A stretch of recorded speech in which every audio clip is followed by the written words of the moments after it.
नमस्कार, आदाब, सत श्री अकाल, हेलो दोस्तों। पिछले एपिसोड्स में हमने रिश्तों और खुद को समझने की कई किताबें कवर की। आज हम एक ऐसी किताब की तरफ बढ़ते हैं जो सीधे प्यार और रिश्तों की जड़ तक जाती है। Episode number 8। मेरा नाम है खुशहाल और आप सुन रहे हैं ज्ञान का डोज। आज की किताब है डॉन मिगेल रुइज की द मास्टरी ऑफ लव, जो जेनेट मिल्स के साथ मिलकर लिखी गई है। रुइज का जन्म मैक्सिको में एक ऐसे परिवार में हुआ जहां उनकी मां एक पारंपरिक हीलर थी और नाना एक शमन।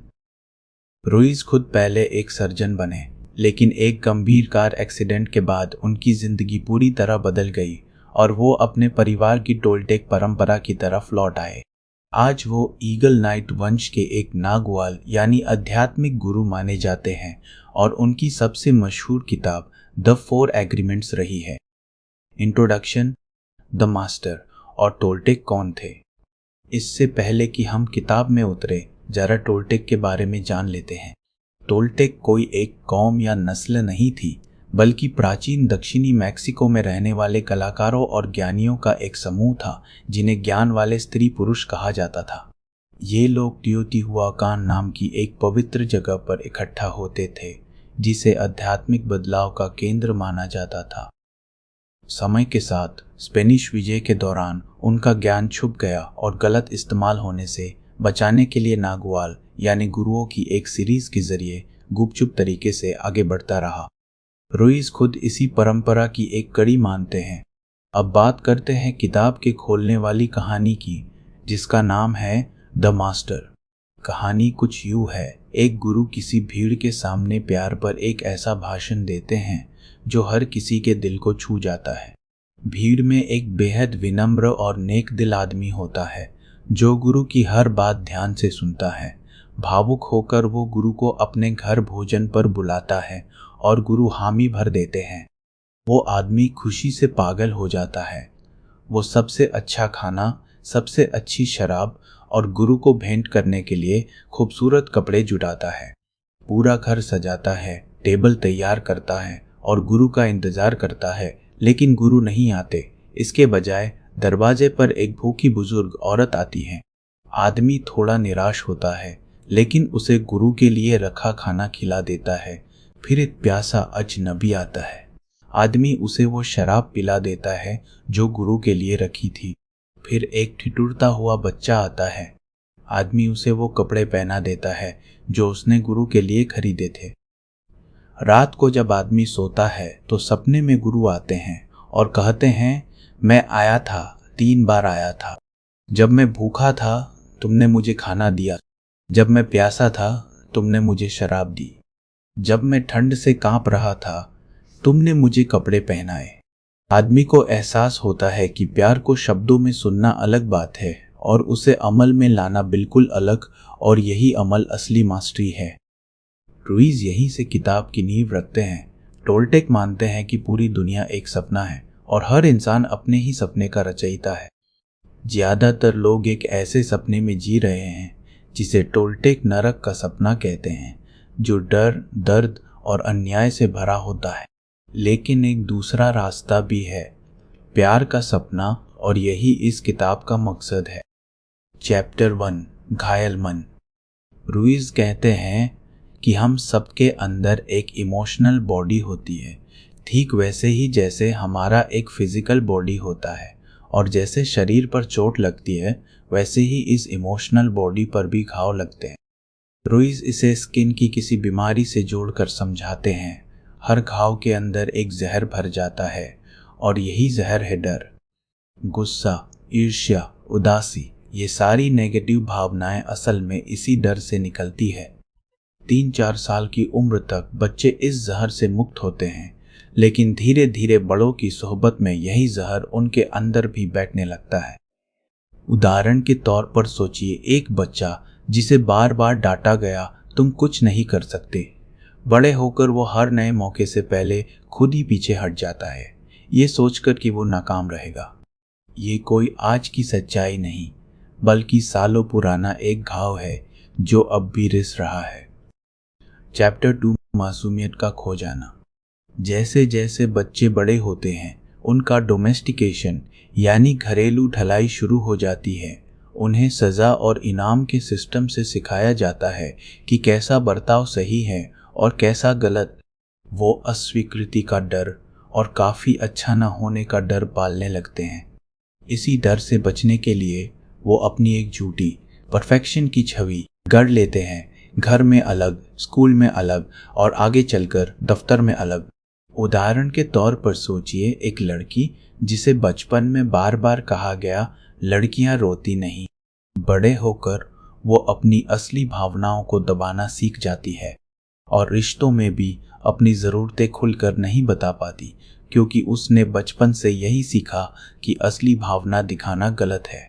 जब भी उसकी असली और गढ़ी हुई पहचान के बीच का फासला दिखता है, गहरा दर्द होता है। चैप्टर 3, वो आदमी जो प्यार में विश्वास नहीं करता था। अब इस किताब की सबसे मशहूर कहानी की तरफ बढ़ते हैं, ज़रा तफसील से। एक आदमी था जो मानता था कि प्यार सिर्फ एक नशा है, एक ड्रग जो सुख तो देता है लेकिन लत भी लगा देता है। उसका मानना था कि जो लोग प्यार में पड़ते हैं वो असल में अपनी खुशी के लिए दूसरे इंसान पर निर्भर होकर खुद को गुलाम बना लेते हैं। वो अपने इसी विचार का प्रचार करते करते बहुत मशहूर हो गया। एक दिन पार्क में उसे एक रोती हुई औरत मिलती है। वजह पूछने पर औरत कहती है कि वो इसलिए रो रही है क्योंकि उसे लगता है प्यार का वजूद ही नहीं। आदमी उसकी बात से पूरी तरह सहमत होता है और उसे दिलासा देना शुरू करता है। दोनों की बातचीत इतनी गहरी हो जाती है कि वो जल्द ही सबसे अच्छे दोस्त बन जाते हैं, बिना किसी ईर्ष्या या मालिकाना हक के। दोनों एक दूसरे का सम्मान करते हैं, एक दूसरे को कभी नीचा नहीं दिखाते और जब भी साथ होते हैं बेइंतहा खुश रहते हैं। फिर एक दिन आदमी शहर से बाहर होता है और उसके मन में एक अजीब सा ख्याल आता है, शायद जो मुझे इसके लिए महसूस होता है वो प्यार है। वो अपने साथ वापस लौटकर उस रात आसमान से टूटता हुआ एक तारा उठाता है और उसे औरत को सौंप देता है अपने प्यार की निशानी के तौर पर। औरत के मन में एक पल के लिए शक और मालिकाना हक की भावना आती है। वो उस तारे को बहुत कसकर पकड़ना चाहती है और तारा उसके हाथ से छूटकर टूट जाता है। रुइज यहाँ साफ करते हैं, गलती औरत की नहीं थी। दिक्कत यह थी कि आदमी ने अपनी खुशी को किसी और के हाथ में सौंपने की कोशिश की और जैसे ही रिश्ते में मालिकाना हक और उम्मीदें घुसीं, वही आज़ाद और खूबसूरत दोस्ती एक बोझ में बदल गई। इसी कहानी का एक रोज़मर्रा वर्जन सोचिए। कोई अपने पार्टनर से कहता है, तुम ही मेरी खुशी हो, तुम्हारे बिना मैं अधूरा हूँ। सुनने में रोमांटिक लगता है, लेकिन इसका मतलब है अपनी खुशी की चाबी किसी और के हाथ में दे देना, जो देर सबेर दर्द ही देता है। चैप्टर 4, प्यार की राह, डर की राह। रुइज यहाँ टोल्टेक का एक बुनियादी विचार दोहराते हैं। आपकी पूरी जिंदगी असल में एक सपना है और अगर आप एक कलाकार की तरह सोचें तो आप इस सपने को प्यार से सजाकर एक मास्टरपीस बना सकते हैं। हर रिश्ता दो में से किसी एक राह पर चलता है, प्यार की राह या डर की राह। डर की राह पर सब कुछ मजबूरी और उम्मीदों से चलता है। प्यार की राह पर कोई मजबूरी नहीं होती, क्योंकि जब हम सच में प्यार में होते हैं तो हमें किसी से कोई उम्मीद ही नहीं होती, इसलिए दर्द भी नहीं होता। उदाहरण के तौर पर सोचिए दो पार्टनर जो दोनों वीकेंड पर घर पर वक्त बिताना पसंद करते हैं। डर की राह पर एक पार्टनर सिर्फ इसलिए घर रुकता है क्योंकि उसे लगता है बाहर जाने पर झगड़ा होगा। प्यार की राह पर वो घर इसलिए रुकता है क्योंकि उसे सच में साथ वक्त बिताना पसंद है। बाहर से दोनों एक जैसे दिखते हैं लेकिन अंदर से बिल्कुल अलग हैं। एक अपने हिस्से का सपना खुद बुन रहा है, दूसरा डर से चल रहा है। चैप्टर 5, परफेक्ट रिश्ता और कंट्रोल की जंग। रुइज यहाँ एक प्यारी सी मिसाल देते हैं अपने पालतू कुत्ते की। हम अपने कुत्ते से उसे बदलने की उम्मीद नहीं रखते, हम उसे वैसे ही प्यार करते हैं जैसा वो है। लेकिन इंसानी रिश्तों में हम अक्सर इसका उल्टा करते हैं। हम पार्टनर के आधे हिस्से की जिम्मेदारी भी अपने ऊपर ले लेते हैं और उन्हें बताने लगते हैं कि उन्हें कैसा होना चाहिए। रुइज इसे कंट्रोल की जंग कहते हैं, जो धीरे धीरे ज़्यादातर रिश्तों को अंदर से खोखला कर देती है। इसे प्रैक्टिस में लाने का एक आसान तरीका है, अगली बार जब आपका पार्टनर कुछ ऐसा करे जो आपको पसंद ना आए, खुद से पूछिए, क्या मैं इसे बदलने की कोशिश कर रहा हूँ या मैं सिर्फ अपनी बात रख रहा हूँ। बदलने की कोशिश डर से आती है, अपनी बात रखना प्यार से। जैसे, मुझे तुम्हारा देर से आना पसंद नहीं कहना ठीक है, लेकिन तुम्हें बदलना होगा कहना कंट्रोल की जंग की शुरुआत है। चैप्टर 6, जादुई रसोई। रुइज एक कल्पना पेश करते हैं। सोचिए आपके पास एक ऐसी जादुई रसोई है जो दुनिया का कोई भी खाना कभी ना खत्म होने वाली मात्रा में बना सकती है। अगर आपके पास ऐसी रसोई हो, तो अगर कोई आपको शर्तों पर खाना देने की पेशकश करे, मैं तुम्हें खाना दूंगा, बस बदले में तुम मेरी हर बात मानो, तो आप हंस देंगे क्योंकि आपको उस शर्त की ज़रूरत ही नहीं। ठीक उसी तरह अगर आपके दिल में प्यार की ऐसी जादुई रसोई हो, यानी आप खुद अपने अंदर से भरपूर प्यार महसूस करते हो, तो आपको किसी और से प्यार भीख मांगने की ज़रूरत नहीं पड़ती। रुइज कहते हैं ज़्यादातर लोग इस जादुई रसोई को भूलकर बाहर रेस्टोरेंट्स में प्यार ढूंढते फिरते हैं, यानी दूसरे लोगों में, और जब वो रेस्टोरेंट बंद हो जाता है या मनमाफिक खाना नहीं देता तो टूट जाते हैं। जबकि असली आज़ादी तब है जब आपको पता हो कि आपकी अपनी रसोई कभी बंद नहीं होगी। चैप्टर 7, सपनों का मालिक। हर रिश्ते की हीलिंग की शुरुआत आपसे है। यहाँ रुइज हमें ड्रीम मास्टर बनने के लिए कहते हैं, यानी अपने रिएक्शन को खुद कंट्रोल करने वाला इंसान, ना कि पुरानी ऑटोमेटिक आदतों का गुलाम। रुइज का मानना है कि आपकी ज़िंदगी में हर रिश्ता ठीक हो सकता है, लेकिन इस हीलिंग की शुरुआत हमेशा आपसे होती है, दूसरे इंसान से नहीं। उदाहरण के तौर पर सोचिए, किसी ने आपको ट्रैफिक में काट दिया। पुरानी आदत के मुताबिक आप हॉर्न बजाकर गुस्सा दिखा सकते हैं, या फिर ड्रीम मास्टर की तरह आप ये चुन सकते हैं कि इस पल को अपने ऊपर हावी ना होने दें। यही सिद्धांत बड़े रिश्तों पर भी लागू होता है। आप अपने पार्टनर या परिवार के किसी सदस्य को बदल नहीं सकते, लेकिन आप अपने रिएक्शन को बदलकर पूरे रिश्ते की दिशा बदल सकते हैं। जो अपने रिएक्शन का मालिक बन जाता है, वही असल में अपनी जिंदगी और अपने रिश्तों का मालिक बनता है। चैप्टर 8, वासना का भ्रम और सत्य।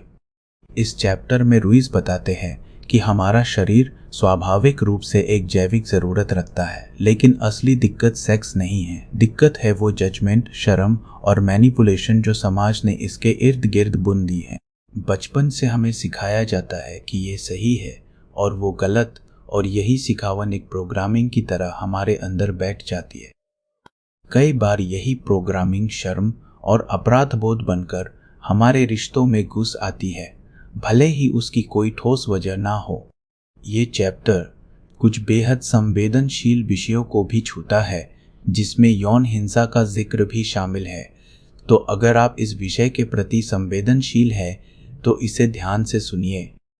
रुइज का मूल संदेश यही है कि जो दर्द अतीत में हुआ, वो आज हमारी सच्चाई नहीं है, और सच्चाई को पहचानना ही हीलिंग की शुरुआत है। एक सामान्य उदाहरण की बात करें तो सोचिए, एक शख्स जिसे बचपन में सिखाया गया कि अपनी शारीरिक ज़रूरतों के बारे में बात करना गंदा है। बड़े होकर वो अपने पार्टनर से भी अपनी ज़रूरतें खुलकर नहीं बता पाता, क्योंकि शर्म का वो पुराना पार्ट आज भी उसके अंदर बैठा है। रुइज के मुताबिक जब तक हम शरीर और मन के बीच के इस टकराव को समझ नहीं लेते, ये चुप्पी रिश्तों में दूरी बनाती रहती है। चैप्टर 9, दिव्य शिकारण। रुइज यहाँ ग्रीक मिथोलॉजी से एक मिसाल लेते हैं, देवी आर्टेमिस और हरक्यूलिस की कहानी। आर्टेमिस जंगल की दिव्य शिकारण है, जो अपने जंगल में पूरी शांति और सामंजस्य से रहती है, बिना किसी की शिकारी बने। लेकिन जब हरक्यूलिस को उन्हें हिरनी के रूप में पकड़ने का काम सौंपा जाता है, तो शिकारी और शिकार की भूमिका उलट पुलट हो जाती है। आर्टेमिस खुद हरक्यूलिस के पीछे भागने लगती है, अपनी शांति और अपना असली स्वभाव खोकर। रुइज इसे प्यार की तलाश का एक रूपक मानते हैं। आज के ज़माने में सोचिए, कोई शख्स डेटिंग ऐप पर हर नए मैच को जीतने की कोशिश में लग जाता है, दिन रात मैसेज करता है, लेकिन जैसे ही रिश्ता पक्का हो जाता है उसकी दिलचस्पी अचानक कम होने लगती है।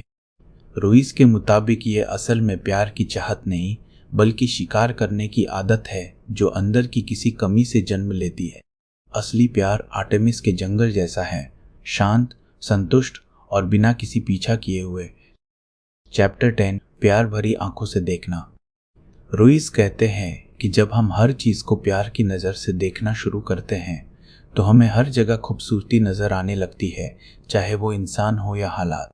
ये सिर्फ एक भावना नहीं बल्कि देखने का एक तरीका है जिसे रोज प्रैक्टिस करके सीखा जा सकता है। उदाहरण के तौर पर सोचिए अपने पार्टनर की वही आदत जो आपको कभी पसंद थी, जैसे बातूनी होना, अब आपको चिड़चिड़ी लगती है। रोज कहेंगे आदत नहीं बदली, आपका देखने का नजरिया बदला है। सिर्फ नजरिए को वापस प्यार की तरफ मोड़ने से वही आदत फिर से प्यारी लग सकती है। चैप्टर 11, इमोशनल बॉडी को ठीक करना।